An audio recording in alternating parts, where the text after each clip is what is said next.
Bismillahirrahmanirrahim. Hari ini niat saya nak hadiahkan ayam masak merah seekor untuk suri-suri rumah lah. Yang mana nak masak seekor ayam, bolehlah ambil ikhtibar untuk belajar seekor ayam ni. Senang. Kita masukkan daun pandan dan serai. Barang tumis, kita masukkan bawang. Bawang 5 ulas. Bila kita tumis tu biarlah ada zikir sikit kepada Allah. Kita bacalah subhanallah, walhamdulillah, wala ilaha illallah, Allahu akbar. Jangan sembang-sembang kosong lah. Biar kita ada hubungan dengan Allah. Kita masukkan pudina, halia dan bawang putih blend.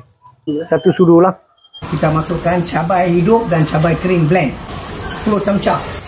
Masukkan satu sudu rempah daging. Rempah dah masak baru dia wangi sikit, baru kita boleh buat bahan yang kemudian lah. Kita masukkan tairu.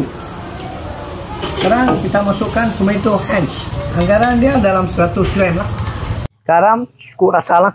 Yang ni adalah biji gaju, cangkuda dan kelapa parut.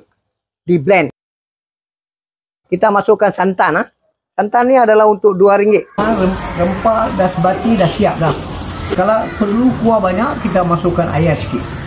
Kalau nak balut sangat, tak payah masuk ayam. Bila masuk ayam tu, api jangan kuat sangat. Kita main api kecil.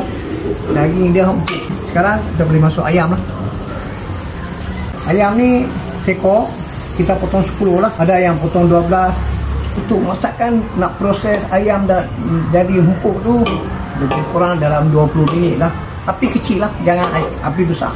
Kalau api besar, cepat tu cepat, takut dia hancur. Ayam masak merah ni dia siap lah. Alhamdulillah. Dan ni keadaan dah masak tu, kita boleh tengok macam ni lah. Keadaan masak tu. Sebelum makan tu kita tutup dulu. Dalam 20 minit ke, kepanasan api tu dia akan dia jadi lembut. Memandangkan dalam musim perayaan, kita nak masak kecil untuk small family, kita boleh try lah. Orang suka untuk resipi yang small quantity lah. Maka semua orang boleh share dan follow lah. Tapi untuk seekor ayam yang masak merah ni, saya halalkan untuk semua. Follow lah lagi untuk saya bersemangat untuk resipi yang lain.